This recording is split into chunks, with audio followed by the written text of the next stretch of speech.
성경 통독 341일차 다니엘서 13장에서 14장을 읽겠습니다. 성부와 성자와 성령의 이름으로 아멘. 하늘에 계신 우리 아버지, 아버지의 이름이 거룩히 빛나시며 아버지의 나라가 오시며 아버지의 뜻이 하늘에서와 같이 땅에서도 이루어지소서.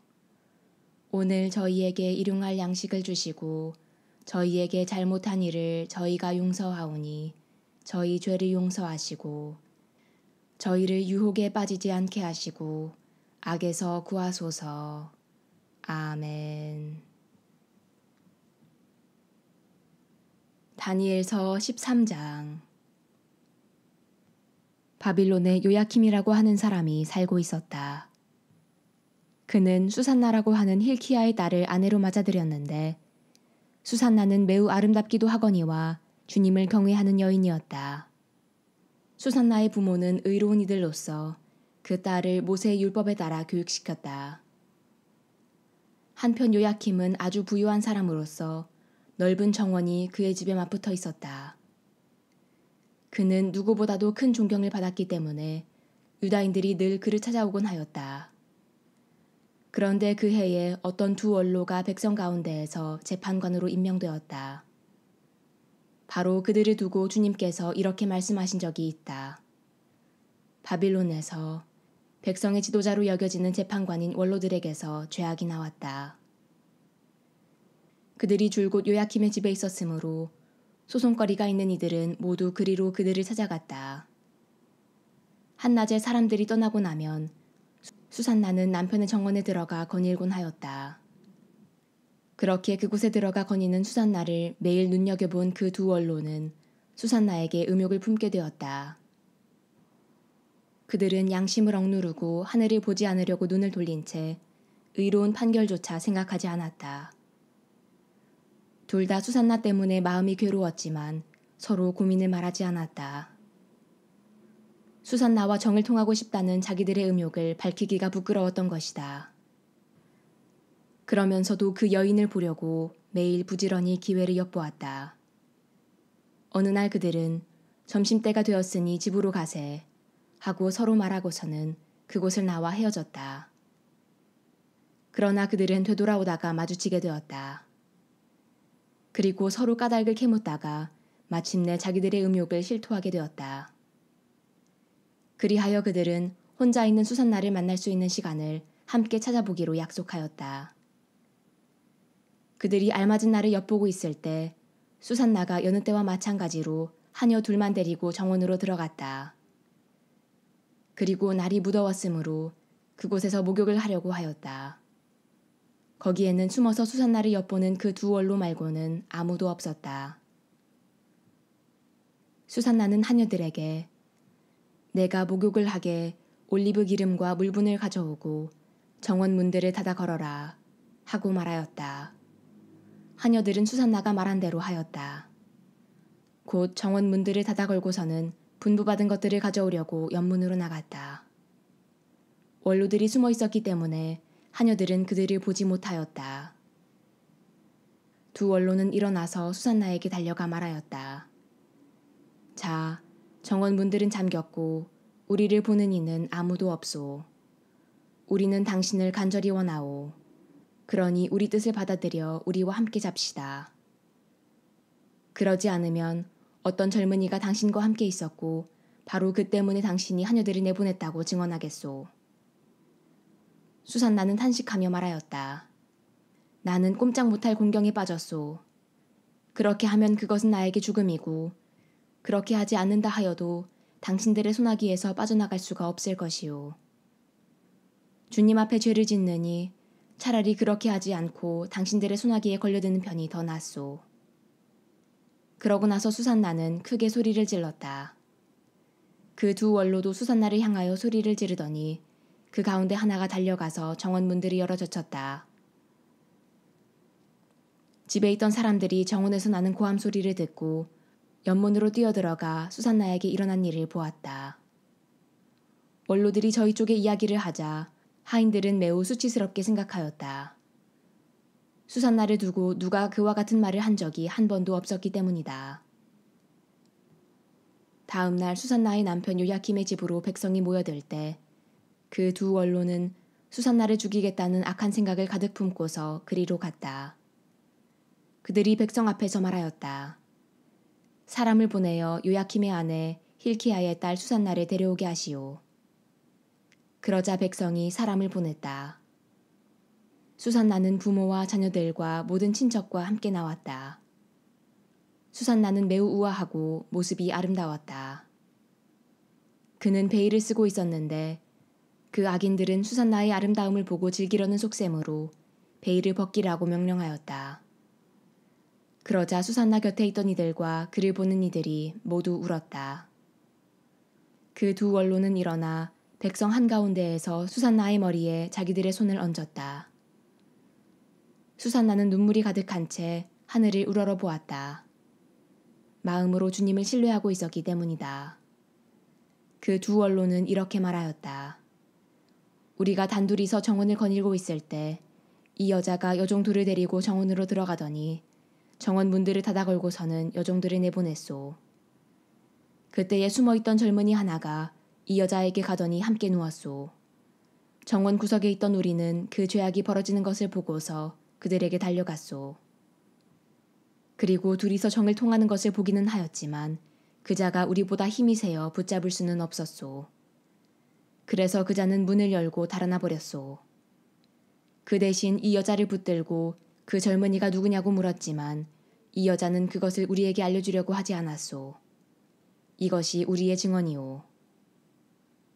그들이 백성의 원로이며 재판관이었기 때문에 회중은 그들을 믿고 수산나에게 사형을 선고하였다. 그때에 수산나가 크게 소리 지르며 말하였다.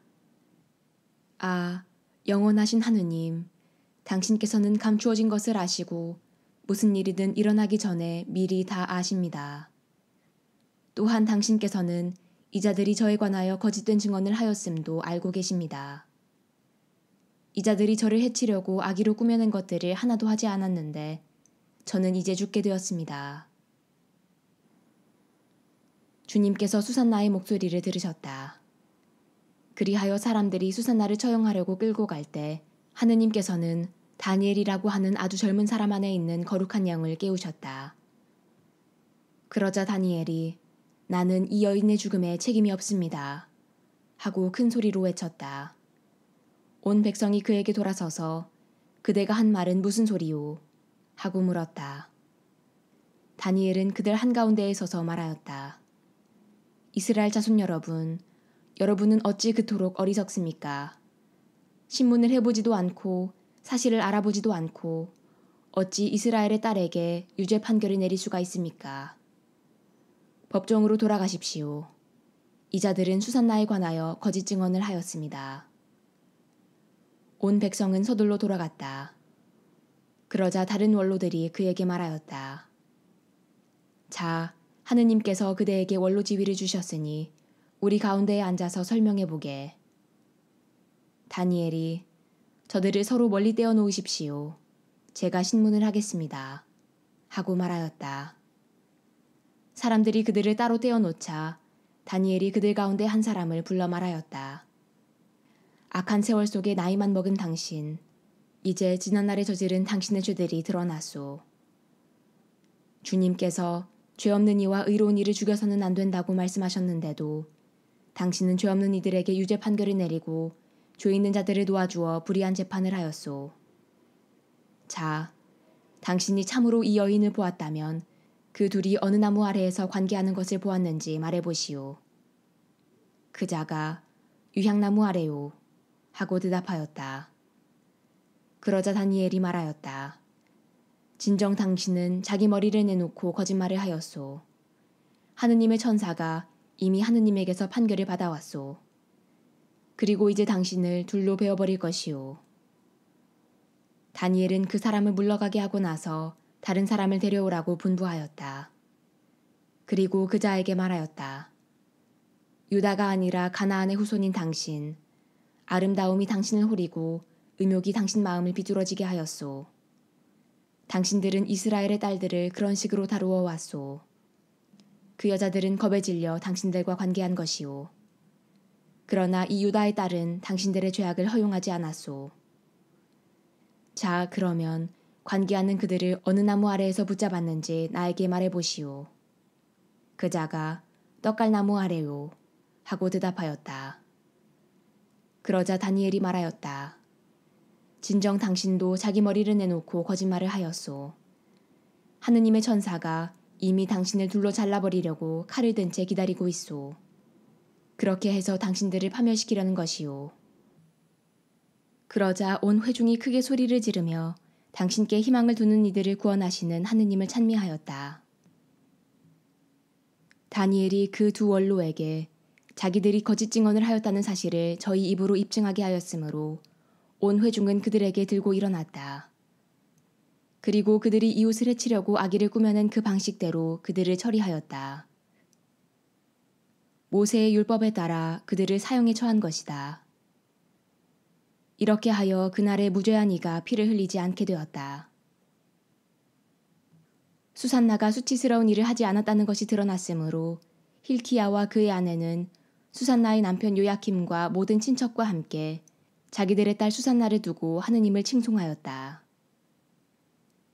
그리고 그날 이후로 다니엘은 백성 앞에서 큰 사람이 되었다. 다니엘서 14장. 아스티아게스 임금이 조상들 곁으로 가자 페르시아인 키루스가 그의 나라를 이어받았다. 다니엘은 임금의 벗으로서 임금의 어떤 친구보다도 존경을 받았다. 한편 바빌론인들에게는 벨이라고 하는 우상이 있었는데 사람들은 날마다 고운 밀가루 12아르타바와 양 40마리와 포도주 6메트르테스를 바쳤다. 임금도 그 우상을 숭배하여 날마다 그 앞으로 나아가 경배하였다. 그러나 다니엘은 자기의 하느님만 경배하였다. 그래서 임금이 다니엘에게 너는 어찌하여 벨께 경배하지 않느냐 하고 묻자 다니엘이 대답하였다. 저는 손으로 만든 우상이 아니라 하늘과 땅을 창조하시고 모든 생물을 지배하시는 살아계신 하느님을 숭배합니다. 임금이 다시 너는 벨께서 살아계신 신이 아니라고 생각하느냐? 벨께서 날마다 얼마나 많이 마시고 드시는지 보고 있지 않느냐? 하고 물었다. 다니엘이 웃으면서 말하였다. 임금님, 속지 마십시오. 그것은 속은 진흙이고 겉은 청동으로서 무엇을 먹거나 마신 적이 전혀 없습니다. 그러자 임금이 화를 내며 벨의 사제들을 불러놓고 말하였다. 이 양식을 누가 먹는지 나에게 말하지 않으면 너희는 죽을 것이다. 그러나 너희가 그것을 벨께서 드신다는 것을 밝히면 다니엘이 죽을 것이다. 그가 벨을 모독하였기 때문이다. 다니엘은 임금님의 말씀대로 이루어지기를 바랍니다. 하고 임금에게 말하였다. 벨의 사제들은 70명이나 되었고 그 밖에도 그들의 아내들과 자녀들이 있었다. 임금은 다니엘과 함께 벨의 신전으로 갔다. 그러자 벨의 사제들이 말하였다. 자, 저희는 나갑니다, 임금님. 임금님께서는 음식을 올려놓으시고 포도주를 차려놓으신 다음 문을 잠그시고 임금님의 옥새로 봉인하십시오. 내일 아침에 와보시고 벨께서 그것들을 모두 드시지 않은 것으로 드러나면 저희가 죽을 것입니다. 아니라면 저희에 관하여 거짓말하는 다니엘이 그렇게 될 것입니다. 그러면서 그들은 걱정하지 않았다. 제사상 밑으로 비밀 통로를 만들어 놓고 늘 그 통로로 들어가서 음식을 먹곤 하였던 것이다. 그들이 나간 다음에 임금은 벨에게 음식을 올려놓았다. 그러자 다니엘은 자기 종들에게 분부하여 재를 가져오게 하고 임금이 혼자 있는 앞에서 온 신전에 그 재를 뿌려놓았다. 그런 다음 그들은 밖으로 나가 문을 닫고 임금의 옥새로 봉인하고 나서 떠나갔다. 그날 밤에도 사제들은 늘 하던 대로 아내들과 자녀들을 데리고 안으로 들어가 모든 것을 먹고 마셨다. 다음 날 아침에 임금은 일찍 일어났다. 다니엘도 그와 함께 있었다. 임금이 다니엘아, 봉인이 그대로 있느냐 하고 묻자 다니엘이 임금님 그대로 있습니다 하고 대답하였다. 문들이 열리자마자 임금은 제사상 위를 살펴보고서는 큰 소리로 외쳤다. 베리시여, 당신께서는 위대하십니다. 그리고 당신께는 거짓이 하나도 없습니다. 다니엘은 웃으면서 임금이 안으로 들지 못하게 하고서는 바닥을 보십시오. 그리고 저것들이 누구 발자국인지 알아맞혀 보십시오. 하고 말하였다. 임금은 남자들과 여자들과 아이들의 발자국이 보이는구나 하고 말하더니 분노를 터뜨리며 사제들과 그들의 아내들과 자녀들을 체포하게 하였다. 사제들은 자기들이 들어와서 제사상의 제물을 먹곤 하던 비밀문들을 임금에게 보여주었다. 임금은 그들을 사형에 처하고 벨은 다니엘에게 넘겨주었다. 다니엘은 벨과 그 신전을 부수어 버렸다. 그곳에 큰 뱀이 하나 있었는데 바빌론인들은 그것을 숭배하였다. 임금이 다니엘에게 너는 이분께서 살아계신 신이 아니라고는 말하지 못할 것이다. 그러니 이분께 경배하여라 하고 말하자 다니엘이 대답하였다. 저는 주 저희 하느님께만 경배합니다. 그분께서 살아계신 하느님이시기 때문입니다. 임금님, 저에게 허락을 내려주십시오. 제가 칼이나 몽둥이를 쓰지 않고서 저 뱀을 죽이겠습니다. 임금은 너에게 허락을 내린다 하고 말하였다. 다니엘은 역청과 굿기름과 머리털을 가져다가 한데 끓여 여러 덩어리로 만들고 나서 그것들을 뱀의 입 쪽으로 던졌다. 뱀은 그것들을 먹더니 터져 죽었다. 그러자 다니엘이 말하였다. 보십시오, 여러분이 숭배하던 것을. 바빌론인들은 그 소식을 듣고 몹시 화가 나서 임금을 모반하여 말하였다. 임금은 유다인이 되어버렸다. 그래서 배를 부수고 뱀을 죽이고 사제들을 살해한 것이다. 그들은 임금에게 가서 다니엘을 우리에게 넘겨주시오. 그러지 않으면 당신과 당신 가족을 죽여버리겠소. 하고 말하였다. 임금은 그들이 자기를 세차게 다그치는 것을 보고 다니엘을 그들에게 넘겨주지 않을 수가 없었다. 사람들은 다니엘을 사자굴에 던져버렸다. 다니엘은 그곳에서 엿새 동안 지냈다. 그 굴에는 사자가 7마리 있었는데 날마다 사람 몸뚱이 2개와 양 2마리를 먹이로 주었다. 그러나 그때에는 사자들이 다니엘을 잡아먹게 하려고 아무것도 주지 않았다. 한편 유다에는 하박국 예언자가 있었다. 그는 국을 끓이고 빵을 부수어 사발에 담아서 들에 있는 추수꾼들에게 가져가는 길이었다. 그때에 주님의 천사가 하박국에게 말하였다. 내가 가지고 있는 그 음식을 바빌론으로 가지고 가서 사자굴에 있는 다니엘에게 주어라. 하박국은 주님, 저는 바빌론을 본 적도 없고 그 굴은 알지도 못합니다. 하고 대답하였다. 그러자 주님의 천사가 하박국의 정수리를 붙들더니 머리채를 잡고 자기 영의 위력으로 바빌론에 있는 그 굴 위에 데려다 놓는 것이었다. 하박국은 다니엘, 다니엘, 하느님께서 그대에게 보내신 음식을 받으시오. 하고 소리를 질렀다. 다니엘은 하느님, 당신께서 저를 기억해 주셨습니다. 당신을 사랑하는 이들을 저버리지 않으셨습니다. 하고 말하였다. 그러고 나서 다니엘은 일어나 음식을 먹었다. 하느님의 천사는 곧바로 하박국을 그의 고장으로 데려다 놓았다. 이튿날에 임금은 다니엘의 죽음을 애도하려고 그곳으로 갔다. 굴에 다다른 임금이 안을 들여다보니 다니엘이 앉아있는 것이었다. 임금이 큰 소리로 외쳤다. 주 다니엘의 하느님, 당신께서는 위대하십니다. 당신 말고 다른 분은 계시지 않습니다. 그러고 나서 임금은 다니엘을 끌어올리고 그의 파멸을 꾀한 책임자들을 굴 속으로 던지게 하였다. 그들은 임금이 보는 앞에서 곧바로 사자들에게 먹히고 말았다. 영광이 성부와 성자와 성령께 처음과 같이 이제와 항상 영원히 아멘. 성부와 성자와 성령의 이름으로 아멘.